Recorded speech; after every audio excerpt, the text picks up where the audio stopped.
이번 시간에는 한자어를 쉽게 풀이하는 방법에 대해서 설명을 해보도록 하겠습니다. 2번 줄부자입니다. 사람인이죠. 마디촌입니다. 마디촌이라고 하는 것은 손가락 마디를 의미합니다.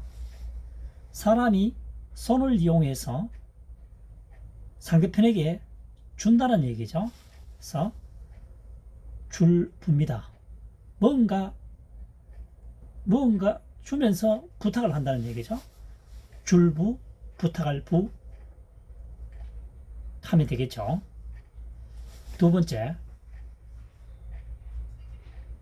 관청부입니다. 집엄이죠. 집엄. 그 다음 줄부자입니다. 집을 크게 지어놓고 무엇인가를 나누어 주는 곳은 관청이겠죠. 그래서 관청부, 마을부 학습하면 좋겠죠. 그 다음 1번입니다. 솔사자입니다. 몸신이죠. 마디촌입니다. 조금 전에 얘기했다시피 마디촌은 손가락을 의미한다라고 했죠. 손목을 의미합니다. 사람의 몸의 일부인 손을 이용해서 손다는 거죠. 그러니까 이 한자어를 만들 당시에는 권총이 나타나지는 않았고요. 당연히 화살이겠죠. 그래서 몸의 일부인 손을 이용해서 화살을 쏜다는 얘기입니다. 그래서 솔사자가 되겠습니다. 발사하다 되겠죠. 다음 4번입니다. 붙을 붙자죠. 언덕부입니다. 언덕부죠. 언덕부입니다. 그 다음 이 글자가 좌측이 아니고 우측에 오게 되면 이 부분이죠. 고을업이 됩니다. 언덕부, 고을업이죠. 그래서 좌측에 오게 되면 언덕부죠. 언덕부, 그 다음 줄부자죠. 언덕에서 사는 동물에게 무언가를 주니까 붙어 산다는 거죠. 여기서는 동물이라고 가정하면 좋겠죠. 동물. 먹을 음식을 일부 주니까 서식하기에 편리하겠죠. 그래서 음식을 주니까 붙어 산다는 거죠. 일부의 동물들이. 그래서 첨부, 덧붙여 준다는 얘기겠죠. 그 다음 5번입니다. 구부릴 부자입니다. 구부릴 부. 허리를 구부린다 이런 의미를 가지고 있습니다. 사람인 변이죠. 변이라고 하는 것은 뭡니까? 좌측에 사용되는 한자어를 말하죠. 부수를 말합니다. 사람인 변, 관청부죠. 사람이 관청에 갈 때는 허리를 구부려서 간다. 뭔가 조금 이상한 것 같지만 60대 이상은 이 부분을 이해가 가실 겁니다. 지금은 관이나 관청 쪽에 쉽게 접근하지만 과거에는 괜히 관에나 구에 가는 것을 사람들이 상당히 꺼려했습니다. 특별한 이유가 없이 뭔가 조금 두려운 곳 이런 망설여지는 관청으로 인식을 했습니다. 사실.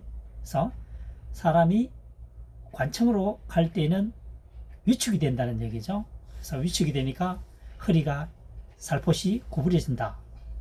이런 얘기입니다. 그래서 구부릴 부자가 되겠습니다. 부앙. 그 다음 6번째입니다. 사냥할 숫자죠. 개견이죠. 개견입니다. 그 다음 지킬 숫자죠. 개를 지키게 한다는 거죠. 따지고 보면 사냥할 때 개를 몰고 가는 것은 사람을 보호한다는 의미도 있습니다. 또는 여러 마리의 개를 가지고 데리고 갔을 때에는 사냥한 개를 사냥한 먹이를 지키게 할 수도 있죠.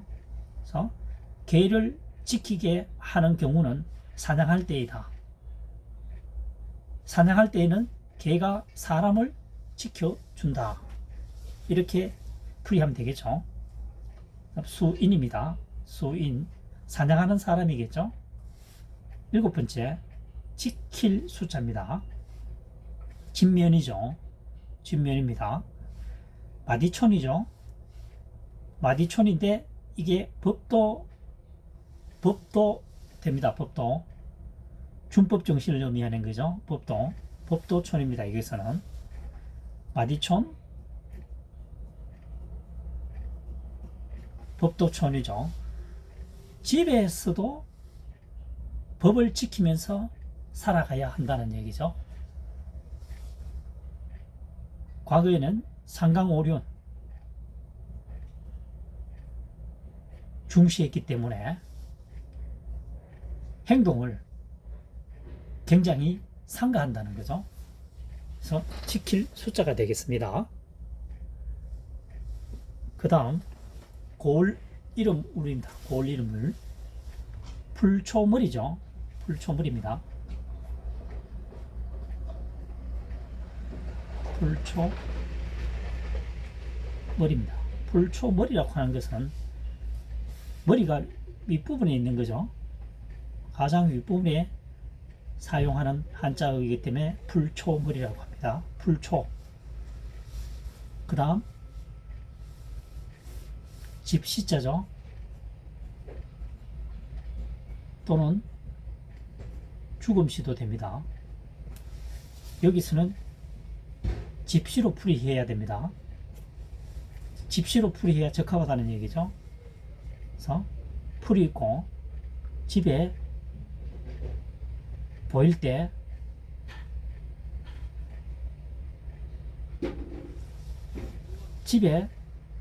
집에서 법도를 지키면 풀처럼, 많은 풀처럼 답답하다, 번민하다. 그래서 여기서는 고을 이름 울 이렇게 학습을 하는 것보다는 답답할 울, 번민한 울, 번민하다 울 하면 좋겠죠. 많은 것을 집에서도 법도를 지키면서 본다면은 굉장히 답답하다. 이렇기 때문입니까?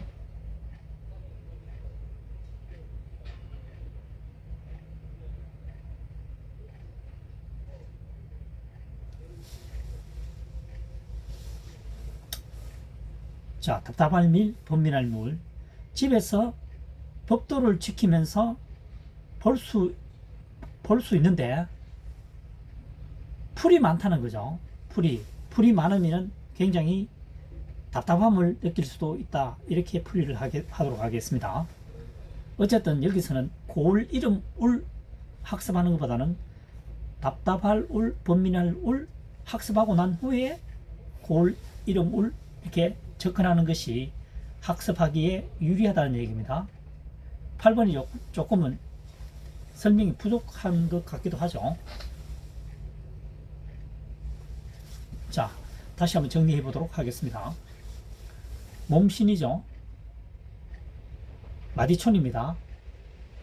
마디는 손의 마디죠. 그래서 사람의 몸인 손을 이용해서 화살을 쏜다는 뜻입니다. 쏠 사자입니다. 두 번째, 줄부자죠. 사람이 손으로 무엇인가를 준다는 얘기죠. 줄부, 주면서 부탁한다. 부탁할 부 되겠습니다. 다음 세 번째, 관청부입니다. 집음이죠. 집음. 집에서 큰 집을 지어놓고 무엇인가를 나누어 준다라고 하는 것은 관청이겠죠. 그래서 관청부, 마을부 되겠습니다. 언덕부죠. 줄부자입니다. 언덕에서 무엇인가를 주니까 동물들이 주변에 많이 붙어 산다는 거죠. 기본적인 뭡니까? 기본적인 그 음식을 주니까 붙어 산다는 거죠. 살아가는데 유리하겠죠. 그 다음 5번째, 사람인 변 관청부죠. 사람이 관청에 갈 때는 뭔가 조금 두려운 마음이 있기 때문에 몸이 움츠려진다 해서 허리가 살짝 구부려지는 느낌이 온다는 얘기죠. 구부릴 부자가 되겠습니다. 6번째는 사냥할 숫자입니다. 개견이죠. 개견. 지킬 숫자입니다. 개가 지킨다는 것은 사람을 지킬 수도 있습니다. 사냥할 때 동물이 여러 마리가 있을 수도 있으니까요. 또는 이미 사냥되어진 개를 지킬 수도 있겠죠. 다른 개들은 역시 사냥을 하러 가고 어느 누군가는 개를 지키는 사람도 있어야 되겠죠. 그래서 한 마리는 똑똑한 개는 한 마리는 개를 사냥한 그 동물들을 지키는 개도 있다는 거죠. 사냥할 때 사용한다는 얘기입니다. 지킬 숫자는 집면이고 뭡니까? 법도촌이죠. 집에서도 법규를 잘 지켜야 한다. 이런 뜻이겠죠. 그 다음 답답할 밀 번민할 우리죠. 집에서 본다는 거죠. 법도를 지키는 것을요. 풀이 우거진 것처럼 너무 많은 것이 법도를 지키게 되면 좀 답답할 수도 있다는 얘기죠. 그래서 답답할 우리입니다. 풀처럼 많은 것들을 집에서 법도를 지키면서 지켜본다는 것은 한편으로는 답답하다, 고리탑답하다, 뭐 이런 말을 사용하죠.